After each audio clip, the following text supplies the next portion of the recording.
Spoštovane poslušalke, cenjeni poslušalci, pozdravljeni v oddaji Odar, oddaji o sočasnem gledališču.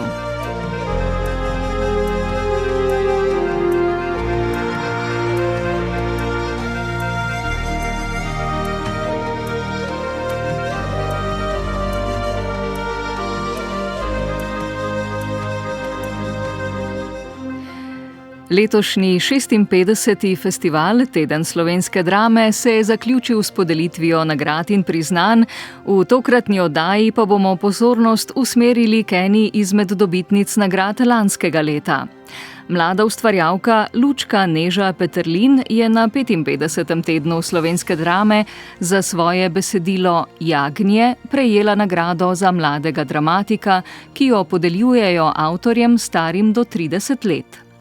Lanska strokovna žirija v sestavi Rok Andres, Mirjam Kičinova in Jako Pribič je med prispelimi 12 besedili najprej nominirala 3. Tvoj boj Klemna Kovačiča, Zapali mi kres Ive Š. Slosar, ki je za dramo Prvič so demokracijo izumili na Agori, drugič pa v gasilskem domu, nagrado prejela letos, in omenjeno Jagnje Lučke Neže Peterlin. V utemeljitvi je žirija navedla, da je posebna kvaliteta besedila atmosferičnost, ali bolje zapisano, občutek za gradnjo atmosfer, ki v različnih intenzivnostih določajo podobe, stanja in gibanja. Kot posebno kvaliteto besedila prepoznavamo njegovo umeščenost v neurbani svet, naravo, okolje, ki nagovarja preko nečloveških živali. Obenem pa je v njem možno brati tudi izpovednost, kritično držo, stališče in iskanje sebstva. Konec navedka. Kot osrednjo kvaliteto besedila je žirija izpostavila še jezik. Izbrani prizori dramskega besedila Jagnje so letos zaživeli v obliki radijske igre, ki je z živo izvedbo v stolpu Škrlovec v Kranju dopolnila program Tedna slovenske drame. Prešernovo gledališče Kranj in program Ars tako nadaljujeta ustvarjalno koproducentsko sodelovanje, ki sta ga zasnovala lani. Posnetek radijske igre, ki je nastal 28. marca v Kranju, je dostopen za poslušanje na spletni strani programa Ars, po igri pa smo se z ustvarjalkami, avtorico besedila Lučko Nežo Peterlin, režiserko Ano Krauthaker, igralkama Diano Kolenc in Tjašo Železnik ter avtorico in izvajalko glasbe Ido Hirschenfelder pogovarjali o procesu nastajanja radijske igre Jagnje.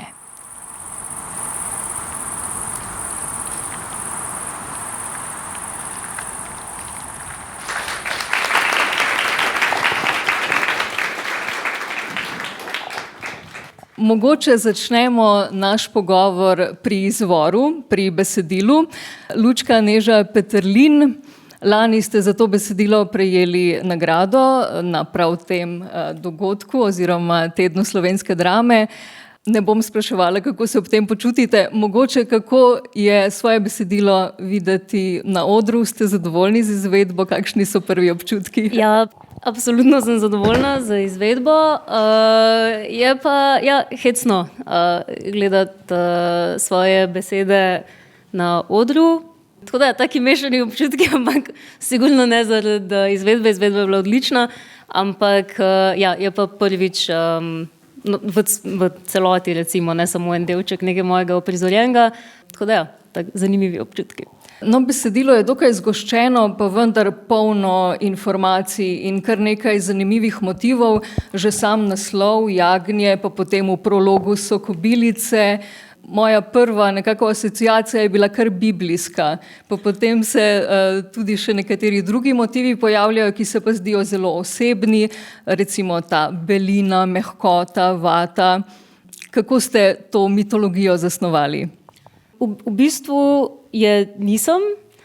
Nekako se je bolj začelo kot sam sestavljanje nekih občutkov ali pa idej preko, recimo temu, bolj tekstovnega ali pa fizičnega, plastičnega. Tako da v bistvu tudi to z Jagnje je v bistvu kot naslov sem dala ko je bilo že vse napisano. In je v bistvu bolj prišlo iz neke te volne, bombaža, nekih teh materialnosti, belih, mehkih, puhastih in iz tega ven je v bistvu jagnje. Tako da super, da se bere tudi biblično, se mi zdi the best, ampak ni bilo pa s tem namenom napisano. Zapisali ste nekje, da je bil v bistvu vaš izziv pri tem besedilu tudi nekako premakniti pozornost na druga bitja, čeprav seveda vse skupaj slišimo oziroma doživljamo skozi pač človeške oči. Kako vidite vi vaše okolje, kaj želite poudariti?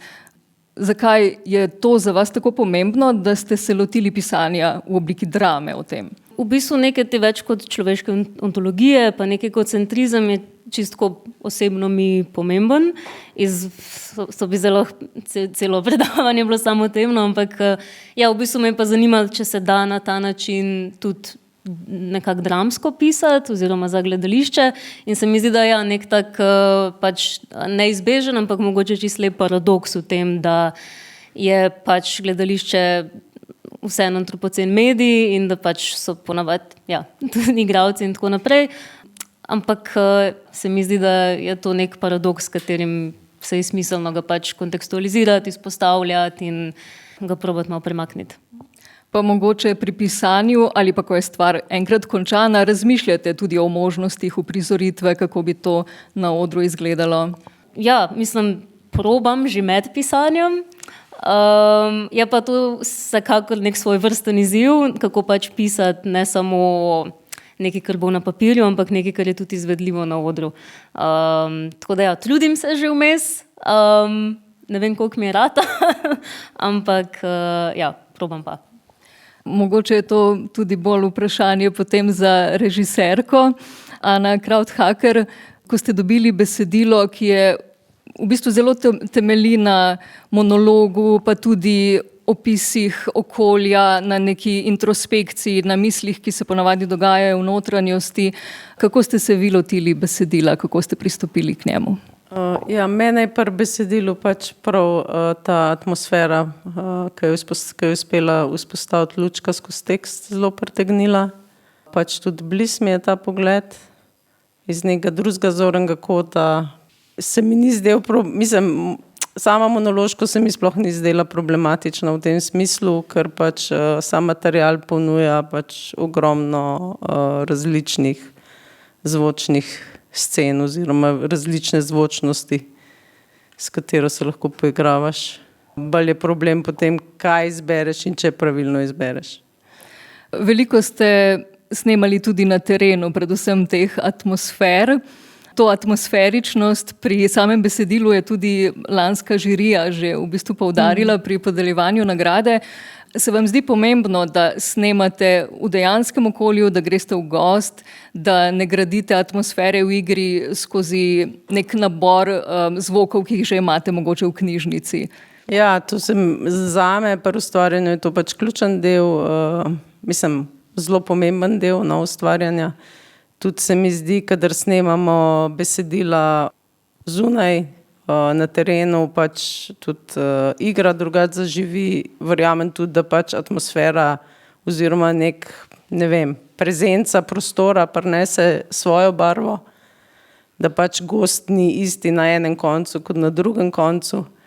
Nikoli ne veš, recimo, kaj se bo zgodilo. Narava v nekem momentu začne pač včasih kaj prinese, kakšna presenečenja, ki so potem pač dobrodošla ali pa mogoče včasih tudi ne. So pa ti momenti zmeraj težji, recimo na Pokljuki, ko smo snemali pač ta prizor To srno, je recimo Ida, ki je posebej snemala, pač ima bolj točno minutažo, je od 1 ure posnetega materiala v gozdu dobila 3 minute, mislim, da, ker so stalno avioni leteli, tako da to je pač smrt. Tako da še zdaj ne vem, kako je Matjaž uspel, to je naš tonski mojster, iz Pokljuke čiste posnetke dobiti. Novi izzivi.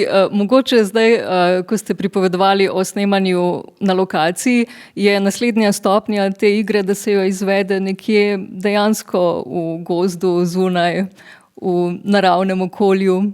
Ne vem, o tem pa še nisem razmišljala. No, nekaj gozda ste prinesli danes s sabo. Tu na odru je akvarij s suhim listjem, ki je bil uporabljen za zvočne efekte. Prav tako tam veje iglavca. Nisem natančno opazila, katerega. Bi mogla iti bliže, mogoče smreka, jelka? Smreka. Okay. Tudi s temi vejami je Tjaša Železnik vmes neke zvoke proizvajala, to verjetno po navodilih Ide Hirschenfelder. Kako ste vi zasnovali zvočno podobo? Odločitve so bile pravzaprav skupne, mislim, da ni bilo to ločeno. Pa se mi zdi, da s to občutljivostjo za okolje, pa prostorski zvok, pa specifični karakter vsakega zvočnega prostora je Ana pravzaprav največ sugerirala, kako bi pristopili k materialu. Sama se sicer največ ukvarjam s terenskim snemanjem, tu sem imela pa tak privilegij delati z Matjažem, ki je izvrsten tonski mojster, pa tudi smo si želeli, da bi nekaj bolj muzikalnega prišlo notri in potem smo začeli razširjati to, kar je bilo na samem terenu posneto. No, tudi vaše zvočno raziskovanje, ustvarjanje na splošno je zelo blizu v bistvu tem temam, ki jih že sam tekst odpira, kako dati glas nečloveškim živalim ali pa še, če gremo malo naprej, bitjem, ki so nam še bolj tuja, kot so glive, rastline ali pa celo neživi naravi, kamnu, vodi, zraku, vetru. In ste se verjetno zdeli kar nekako logična izbira za ta projekt. Na kaj ste se potem opirali, ko ste ustvarjali? Ja, želeli smo si narediti poleg teh terenskih posnetkov oziroma atmosfere, ki je bila posneta na terenu, smo si želeli še nek muzikalni del, ki bi pa prikazal tudi notranji svet. In ta je včasih človeški, drugič nečloveški oziroma več kot človeški.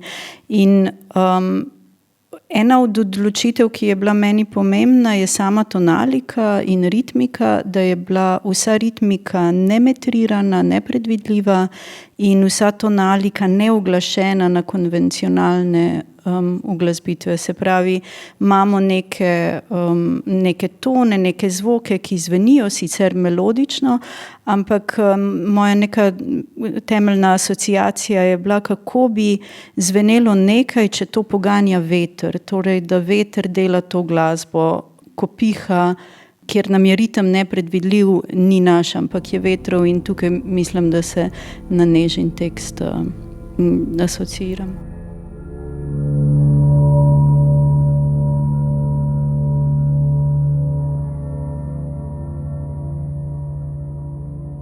Se obrnemo zdaj še na izvajalki.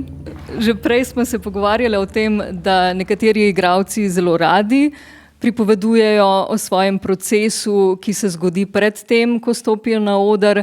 Tu gre še za v bistvu nek drug element, za radijsko igro oziroma samo za glas, čeprav danes smo imeli priložnost videti tudi vajina obraza in čustva, ki se dogajajo, tudi kar se dogaja v telesu.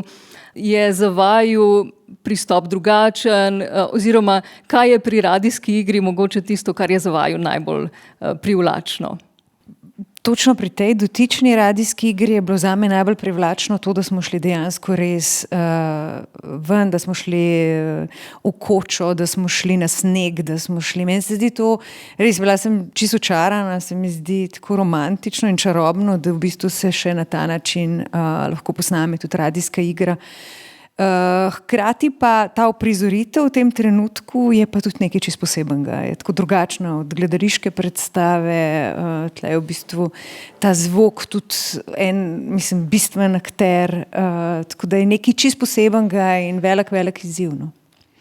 Tjaša Železnik, če še malo ostanemo pri vas, to se mi je zdelo zanimivo, ko sem poslušala, v bistvu, ko uprizarjate to mater, zelo skopimi besedami izvemo veliko o njej, o njenem odnosu s hčerko, o tem, kakšen je njen pogled na življenje, s čim se ukvarja. Kako v bistvu izoblikujete karakter, ki ne govori veliko, pa vendar veliko pove?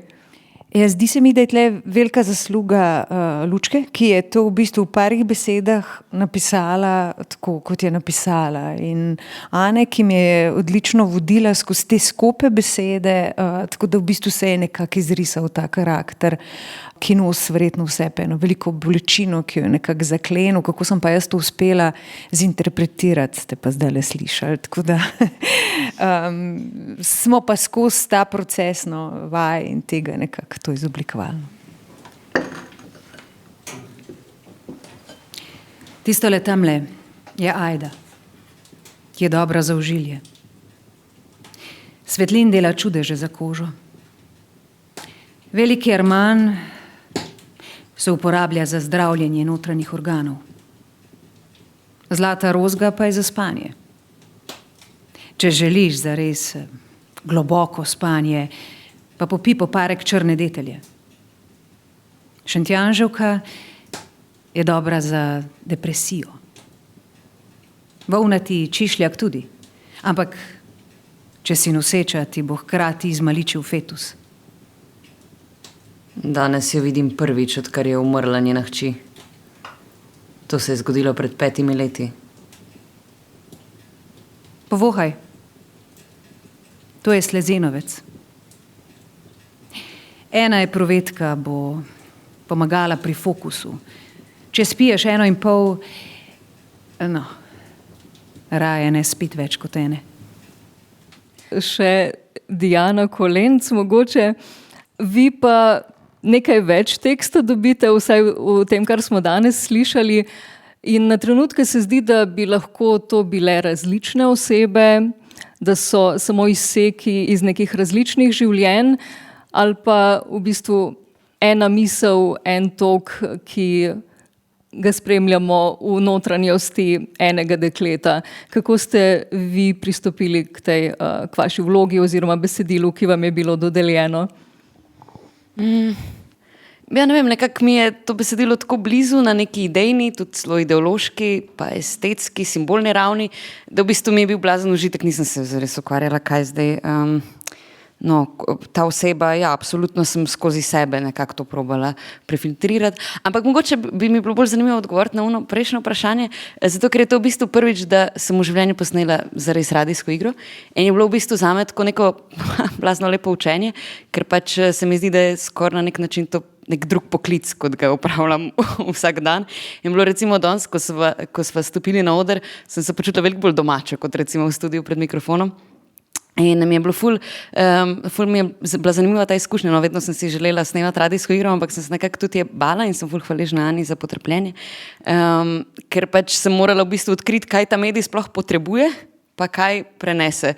In mi je v bistvu dragocena izkušnja tako, sam glede pač učenja, tako da vsako izkušnjo nekaj pogruntam tudi vse po svojem glasu, vse kot igralki, tako da v bistvu zelo dragocen proces in tudi predvsem tudi zaradi vsebine, ki mi je bila ful blizu. Ja, veliko se dogaja v bistvu v telesu, veliko govorimo o telesu in teh nekih notranjih občutkih. Včasih se zdi, da kar lahko podoživljaš hkrati s tem besedilom, sploh tam na začetku. Mogoče, če se vrnemo še enkrat k Lučki Neži Peterlin, ko ste pisali, razmišljali o tem, da je to telo, ki se prebuja, ki je koščeno, da je to telo človeka ali da je mogoče celo nekaj nečloveškega, ker na trenutke se mi zdi, da bi lahko tudi korenine govorile ali pa nekaj nehumanoidnega. Lepo slišati to, ker je definitivno telo medveda to. Ja, spet je pač ta problem jezika in antropocenosti, da pač pišem čez človeški jezik, ne? Ampak ja, to je definitivno medved in tudi v bistvu sem tukaj probala neko dihtomijo med tem ujeti, kako telo doživlja človek proti žival in kako gre recimo dotična žival medved čez neke veliko hujše telesne spremembe, neko zimsko spanje in tako naprej, ampak doživlja to kot nekaj pač normalnega, kot nekaj pač sam je to, ne, brez nekega preizpraševanja, medtem ko tisti človeški lik je pa ful preveč noter v tem in je pač se dogaja nekaj, bi lahko rekli, objektivno manjšega s telesom, ampak doživlja to ful bolj potencirano. Ne. Tako da, to je lik medveda.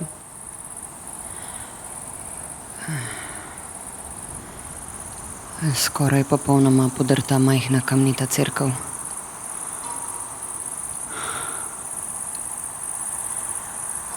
Okoli je valovita pokrajina.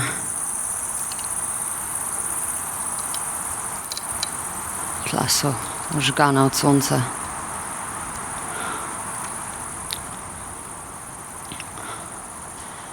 Zemlja je groba in rdeča. Iglavci temnozeleni, skoraj črni.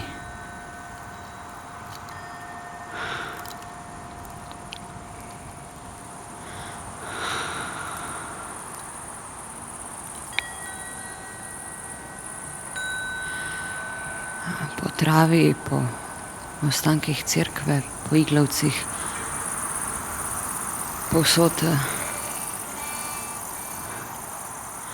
povsod skačejo velike rumene kobilice.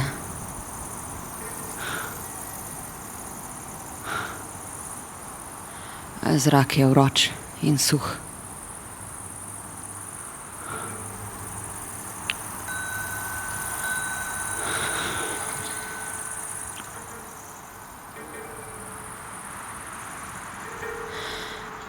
Pod krošnjo širokega nizkega borovca se skriva 35 ovc. Oddaleč se ne vidi nobene,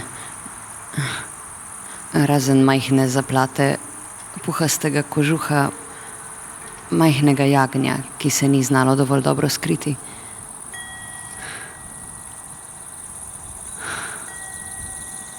Razen njih tam že dolgo ni bilo nikogar.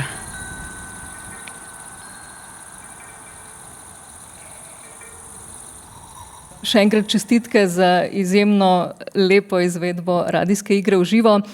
Z nami so bile igralki Diana Kolenc in Tjaša Železnik, avtorica besedila Lučka Neža Peterlin, avtorica glasbe in tudi izvajalka Ida Hirschenfelder in režiserka Ana Krauthaker.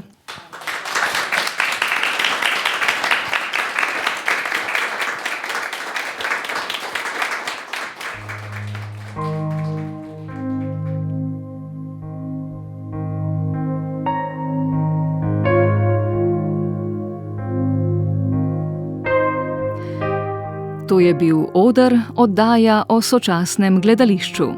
Pogovor z ustvarjalkami radijske igre Jagnje smo posneli 28. marca v stolpu Škrlovec v Kranju, kjer je bila igra v živo izvedena kot del spremljevalnega programa 56. festivala Teden slovenske drame.